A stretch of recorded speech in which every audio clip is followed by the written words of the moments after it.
Hello, this is Mohammed B. Ali and welcome to my YouTube channel, The Intersection.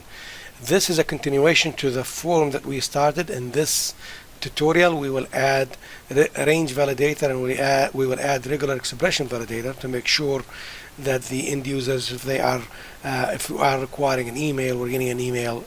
If we are requiring a phone number, we're getting a phone number, not just any string of characters. And then I will also show you how to use the validation summary. Of course, I added some CSS to make things look good. And also at the end, I will show you how to zip your assignment and make it ready to be sent to me. So let's start. Continue on with our project. As you can see, we have name, text, we have an email text, we have a phone text, we have a password text, we have a confirm the password text here, we have a confirm password, and we have an age, and we have our submit button. But the validation control we have, it's only test if the end user had put something in there in the name and in the email and the phone and the password and the age. If user or the visitor of our website puts anything in the email, it will just accept it, even if it's not an email. How about the phone? They can put anything in there and it's not a phone, and it will just accept it. And here we can have a child signing up for our website. Maybe we just want adult people that are 18 or older. So there are other controls we can add. For example, there is the range validator control that we can add to the age, and we will make sure that the age in between that age that we are requiring. We can also have a regular expression validator where we can make sure the email is an email. We can also add the regular expression validator to the phone, so we can make sure it is a US phone number that the visitor is giving us. I added a regular expression validator on the email. I added regular expression validator on the phone, and I added require range validator. Now, of course, same technique that we used before. We need to go to the property, and then we need to make sure of the control to validate. In this case is the email, and the message itself here is email is not correct. One more thing we need to do. We haven't done this before because this is not a required field. This is a regular expression validator. So we need to go into validation expression property and then click on the ellipses, the three dots, and find an email, and it's called internet email address. So now that we will make sure that the format is correct. And we do the same thing for the phone, but in the validation expression here, we will find a US phone number, and control to validate is the phone. The message that we will display to the end user is phone is not correct. So if they untest text, then this message will get fired. This error message will get fired. That's what I meant. I added a compare validator. This compare validator will check if the password that entered in this text box 1, txt pass 1, matches with the re-entered txt pass 2, then it will submit. If it doesn't, it will fire an error message, password does not match. And the compare validator, so let me show you the compare validator property. This is the compare validator property. The control to compare is txt pass1. The control to validate txt pass2. And then if it doesn't match, you will fire an error message says password does not match. Now we finished everything. So one more thing I did is I created a class called error in main.css. We'll change the color of the error messages to red. So let's fire this process and see what happens. Right click, view in the browser, and if I don't fill anything and I click submit info, I get these error messages. If I put a name in there or any characters, that error message will go away. If I put an email like that, that's not an email, and I click to submit, I get this email is not correct. And I will show you how to fix this gap here. I will show you how to fix this gap. But if I put something here like me at here.com and then I click submit, it goes away. Phone number is the same thing. If I put bunch of characters there or characters with numbers there and then I click submit, I get phone is not correct, and I'll fix this. I'll show you how to fix this gap there. But if I put a real number 512-4131, by the way, this is my office number just in case you need to get in touch with me, and I click to submit, it goes away. Now if I put a password here 12345 and then I come here and put a password 56487, they don't match, I get this error message. And I'll show you how to fix this. Now if I put in here 12345, of course I can hide these. Click to submit, it goes away. Age is 17, click to submit. Range Validator, we'll change this message to make it age isn't correct. If I put 100, same message. If I put 99, which is acceptable, it goes away, it submits. So these are the validation controls. I also have a clear form, and I'll show you how I did it. If I click clear form, everything goes away, and then we're ready to submit again. Now let me go back to the code and show you how I did the clear button. Let's click on the clear form.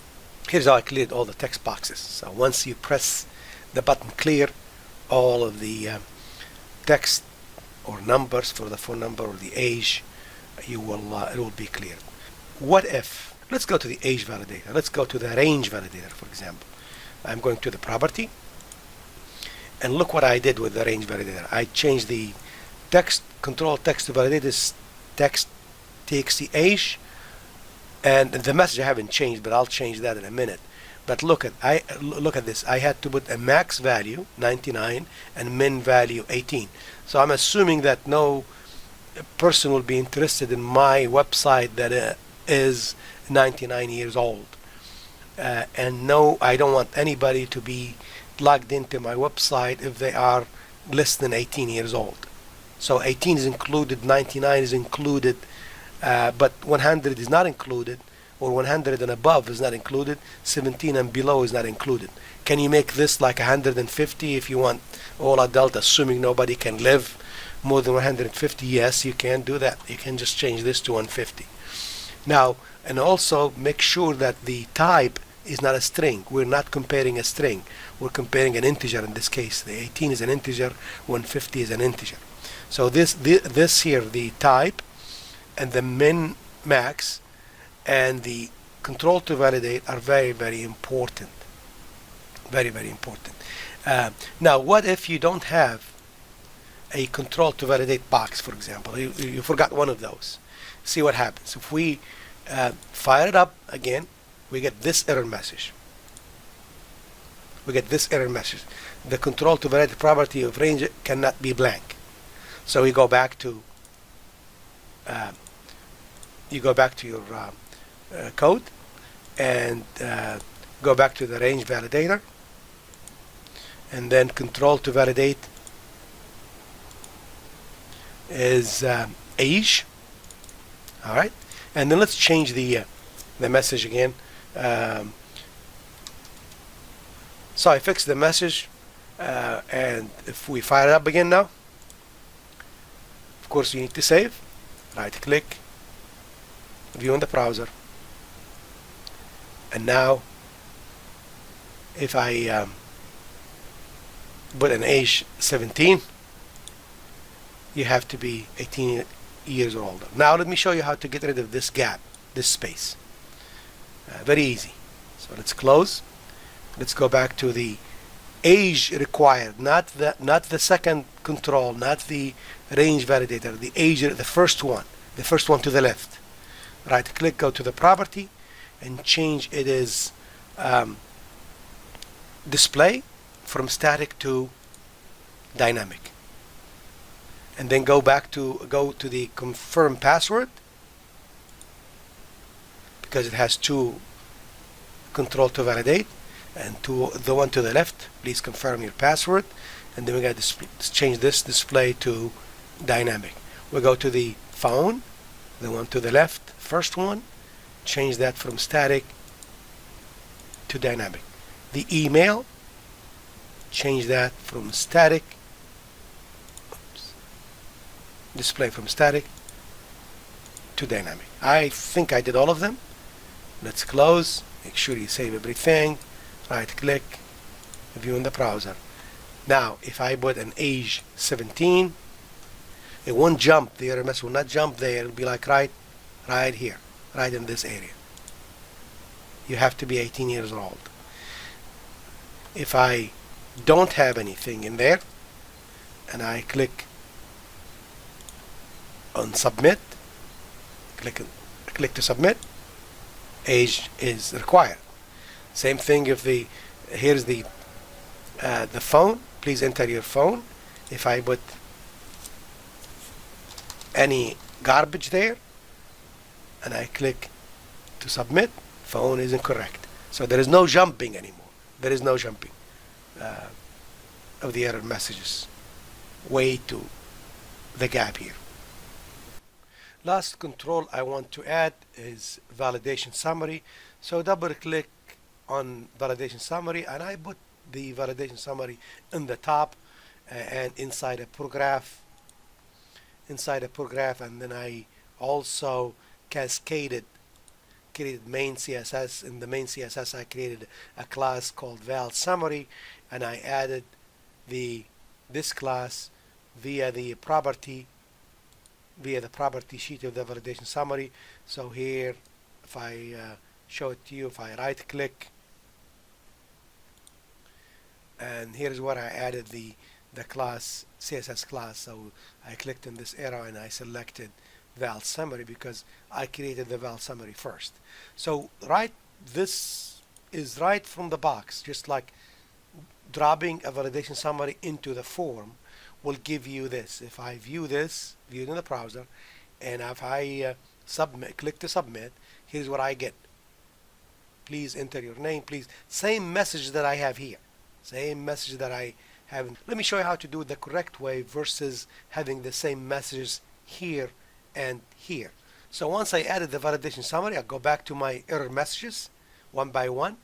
This is the required field validator. Go to the property, and in the text, in this text here, let's add an asterisk. Alright, in each one of them, and now it changes to an asterisk.